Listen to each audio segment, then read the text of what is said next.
What is going on, everybody? I hope you all have been doing amazing.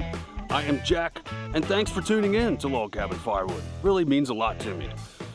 Today, I brought these rounds over from my wood pile. Originally, Mr. Funk that gave me the white oak and all the pine and a lot of wood over the years, he cut these up, and he cut them between 23 and 25 inches. And yes, I could probably just save these and throw these whole into my boiler, but my ADD will not let me keep these in my wood pile. The pallets that I have stacked up, I can put 3 rows 16 inches wide, and having these cut 2 foot, I'm only allowed to have 1 face cord stacked up that's of split wood, and then I've got like half of a cord of this stuff just sitting there. It's my ADHD, it's my obsessive compulsive disorder, it's all the above that's making me bring these over here. I'm gonna cut them to 16 inches. Some of the smaller rounds I will keep small and throw them in whole for my boiler. And some of the bigger stuff I'll split once. I do prefer split wood. Split wood does help the moisture get out of the wood. Will my boiler burn this stuff? Yeah, absolutely. Will your boiler burn it? Yeah, absolutely. Does your boiler prefer stuff that has less moisture in it because you cracked it open at least once and let it breathe and dry? Yes, absolutely. So this really comes down to just preference. It's all in what you want to do. This is what I want to do, so this is what I'm doing. I'm gonna, mark this stuff out with the Mingo marker, cut it down. I'm still gonna end up burning the shorter pieces. They're gonna go into a tote, which I have been saving all my totes to burn in my boiler. I'll throw some good, nice splits in there, and then I'll throw some cookies on top, to help me out, when it gets cold. But I think having the cookies in a tote and me being able to just bring them over to my house as needed is gonna be awesome, because cookies are hard to, if you got bins, like, if you got big bins like this, it's easy to make a cookie pile, which I need to get the weed eater out. I actually brought it. This grass is, 2 foot tall already in spots. But it's easier to throw the cookies in totes and work with them, being able to move them around. So I brought out the 044 today. This is an older saw. This is the first big saw that I purchased. I got it on eBay back in 2014 or 15. I'd have to go back and look at my eBay transactions. It was probably 15 or 16 because it was after I joined the railroad. So 15 or 16. Got it used, came out of Washington State, came with a 28-inch bar, some chains. I blew it up twice. I've had it rebuilt twice.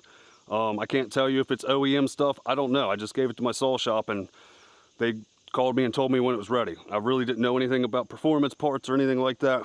I know Jen and you had brought up before that this doesn't sound like any 044 you've ever heard, probably because it's not 100% OEM. So that makes sense that you've never heard a 044 sound like that. Is it still a powerful saw? Yeah, I still like it. It's good to me. This past year I did put a Samara bar on it. This is the premium light bar. It's not the same one I have on my 66 and my 500i. But I do like those bars. A light bar is nice in my opinion. It does balance the saw out a little bit. Is it necessary? Absolutely not. Is it preference? Yes, and I prefer to have light bars. So how we're going to attack this is with the Mingo marker. If you guys aren't familiar with the Mingo marker, it is a measuring device. It is a measuring device for your firewood. You set it on here. You guys make sure this is always, at its starting point, and you go from the center of where your paint can is, and you back drag it, line this up with your cut, and then roll it along, and then it'll blast a dot of paint out. Would I use this for cooking wood? No, I would go with my Perfect Stick. You really don't want to put paint on cooking wood, but then again, I don't sell cooking wood with bark. Everything's barkless, so really it really doesn't matter if you are only doing it barkless. But what I'm going to do is I'm going to start from left to right here. That way I have the bigger piece of wood on my foot. I think that's Mr. Richard Haney calling me. We just had an email conversation. So guess what, Richard? You're on today's video. This one's all about you. I'll make sure I don't put your phone number in here. Mr. Richard, what's up, sir? Hi, Jack. So I went through and laid out all these rounds, and I put them into piles, got them all marked out with the Mingo marker. was on the phone with my buddy Richard, so I didn't record all this. But this is all laid out. Is this a lot more work than just chucking these in the boiler? Yeah, but like I said, my ADD and my OCD will not allow me to not fill that pile up with 2 more face cords, so this will be the start of it. Oh yeah, check this out, guys.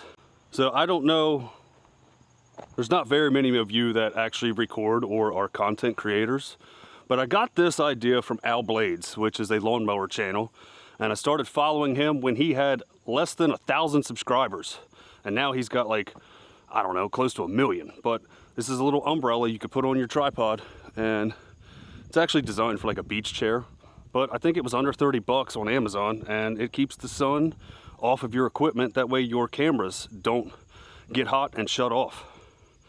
Just you know, a little bit of useless nothingness. This is behind the scene log cabins here, guys. You saw it here first.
Well, I created a little bit of a mess here.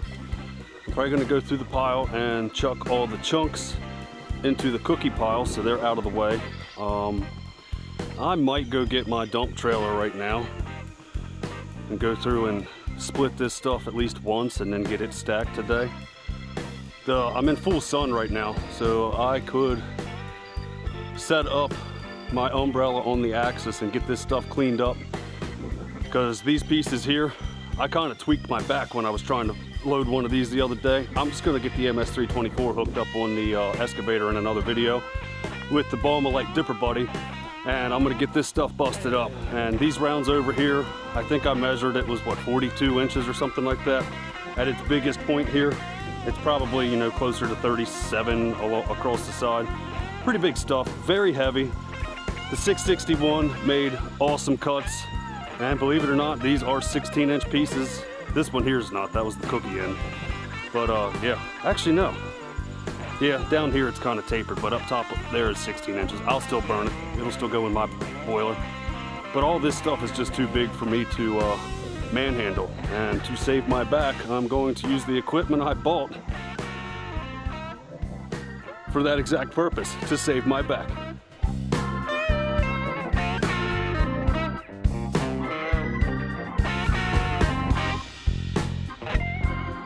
While I have the saws in the truck, we're gonna go through and cut up this poplar tree.